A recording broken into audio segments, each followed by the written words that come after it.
is taking even more control of its iPhones, iPads and Macs. The tech giant is building long-requested features into iOS 14, iPadOS 14 and macOS Big Sur that tie the devices together, giving people fewer reasons to try competing options. The tech industry often refers to Apple's ecosystem of devices as a walled garden, an idyllic world of tech where each of the company's devices work together because Apple controls intricate details of how they work. In a few months, that wall will get a bit higher. Sometime this fall, the tech giant will release iOS 14, iPadOS 14 and macOS Big Sur, the software that powers its iPhones, iPads and Mac computers, respectively. The company has added new features to the software, which will be free to existing device owners, offering both convenience and an even greater pull to bring you even deeper into Apple's world.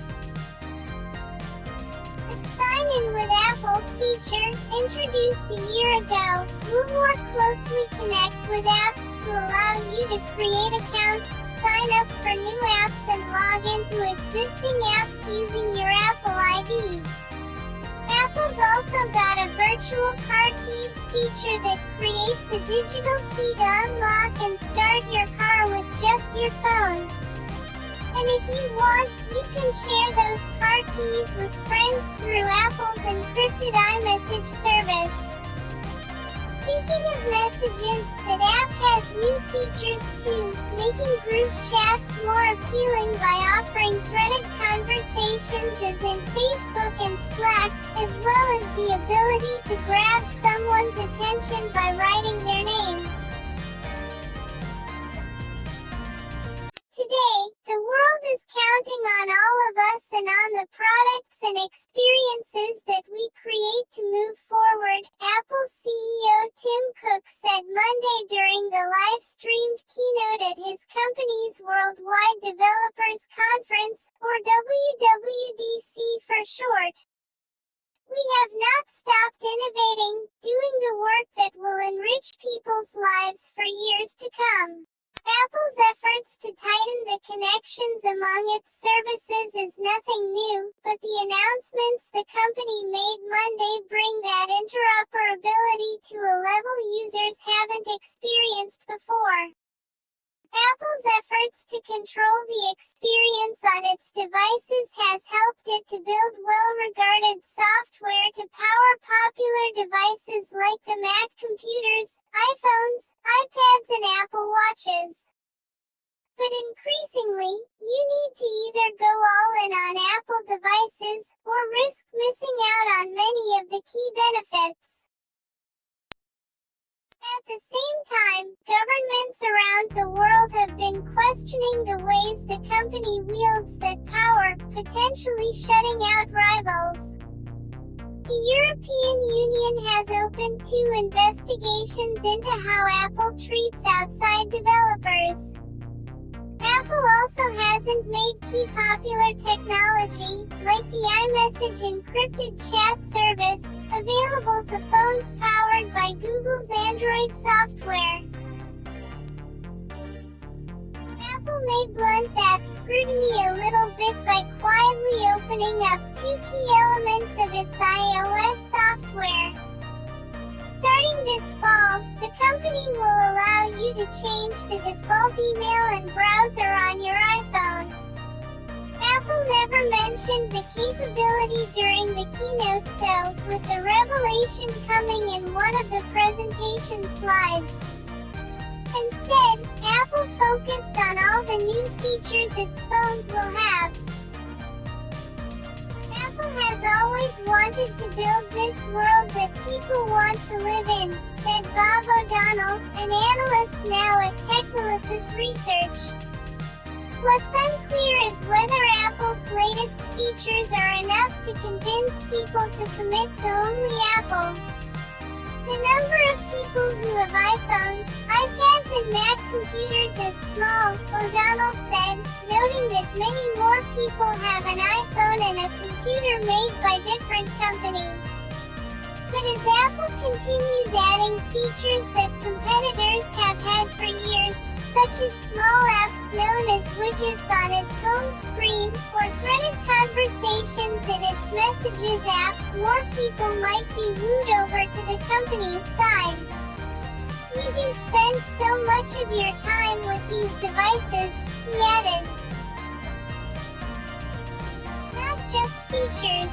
The biggest news out of Apple's event Monday wasn't the new features for its iPhones, but rather the changes coming to the company's Mac computers. Apple said that starting in the fall, it will begin selling computers powered by chips with designs similar to those in the iPhone and iPad.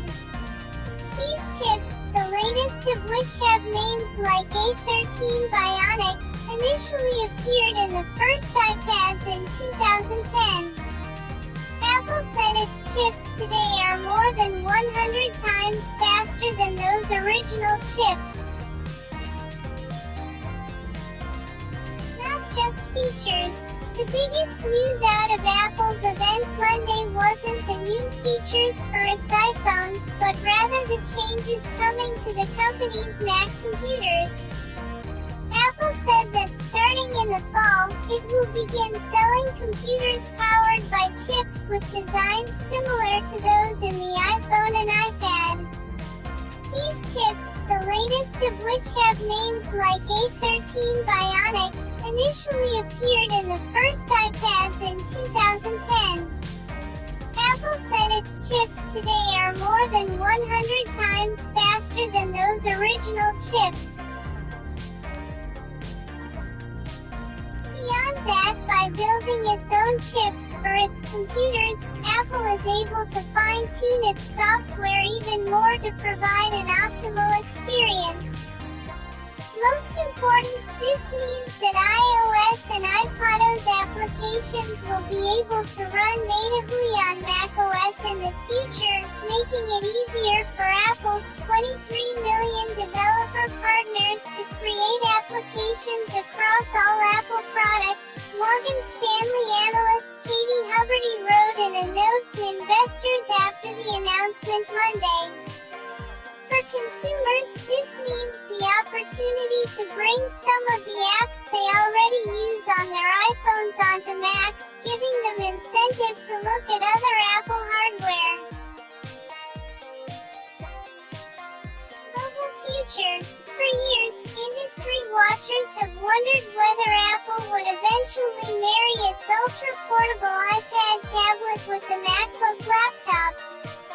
Apple has routinely dismissed the idea, despite positive reviews for Microsoft's Surface laptops, which popularized the idea of a computer-tablet hybrid. But with iOS 14, iPadOS 14 and macOS Big Sur, Apple's effectively married them anyway. By making its new Mac computers capable of running iPhone and iPad apps, few things are left separating the Mac from its mobile cousins.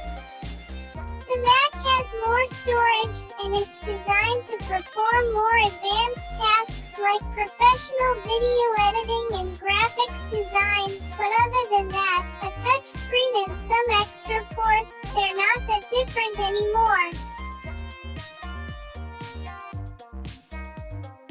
Apple's multiply connecting its phones, computers and tablets. Apple even made this point by rebuilding its Maps app on the Mac using its iPhone and iPad app as its base. The company did the same with its Messages app. It's a full-fledged Mac app that runs natively and is designed in a way that's true to the Mac, Apple software head Craig Federighi said during the company's presentation. For Apple, tying its devices even tighter together, and building that wall ever higher, is just the latest way to guarantee as good an experience as it can.